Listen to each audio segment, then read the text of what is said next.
ताजमहल तनाज़ा पर हाईकोर्ट का सख्त तबसरा सामने आया है। आज कह रहे हो 22 कमरे खोलो, कल कहेंगे जज का चैम्बर भी खोलो।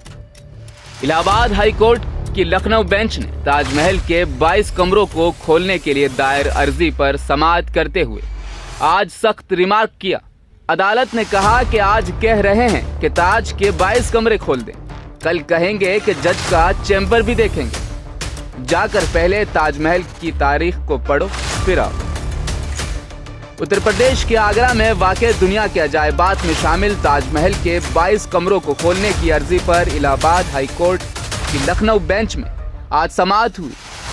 इस अर्जी में अर्जी गुजारों ने अदालत से मुतालबा किया था कि बरसों से बंद ताजमहल के 22 कमरों को खोलकर archaeological survey of India ASI से जांच कराई जाए। इस मामले में अदालत ने सख्त लहजे में कहा कि दरख्वास्त गुजार को अपनी अर्जी तक ही महदूद रहना चाहिए। अदालत ने कहा कि आज आप ताजमहल के कमरे देखने का मुतालबा कर रहे हैं, कल आप कहेंगे कि हमें जज के चैम्बर में भी जाना है। इसलिए सबसे पहले अदालत ने दरख्वास्त गुजारों से कहा कि जाकर तहकीक करें।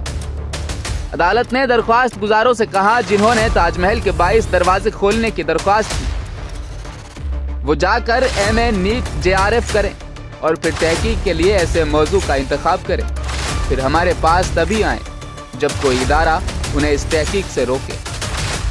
अदालत में आज हुई समाअत में दरख्वास्त गुजार रजनीश सिंह के वकील ने कहा कि मुल्क के शहरियों को ताजमहल के बारे में सच्चाई जानने की जरूरत है। अर्जी गुजार ने कहा, मैंने बहुत सी RTI दाखिल की है, मुझे मालूम हुआ कि बहुत से कमरे बंद हैं और इंतजामिया की तरफ से बताया गया कि ऐसा सिक्योरिटी वजूहात की बिना पर किया जा रहा है। जस्टिस DK उपाध्याय और सुभाष विद्यार्थी की बेंच ने आज हाई कोर्ट की लखनऊ बेंच में इस मामले की समाअत की। अगर ताजमहल में कुछ छुपा हुआ था तो सबको जानने का हक।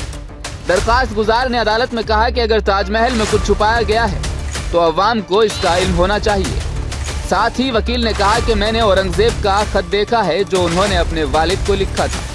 अदालत ने कहा कि दरख्वास्त गुजार को अपनी दरख्वास्त तक ही महदूद रहना चाहिए। आप दरवाजे खोलने का हुक्म मांग रहे हैं, आप फैक्ट फाइंडिंग कमेटी का मुतालबा कर रहे हैं, इस तरह आप अदालत का वक्त ज़ाय कर रहे हैं।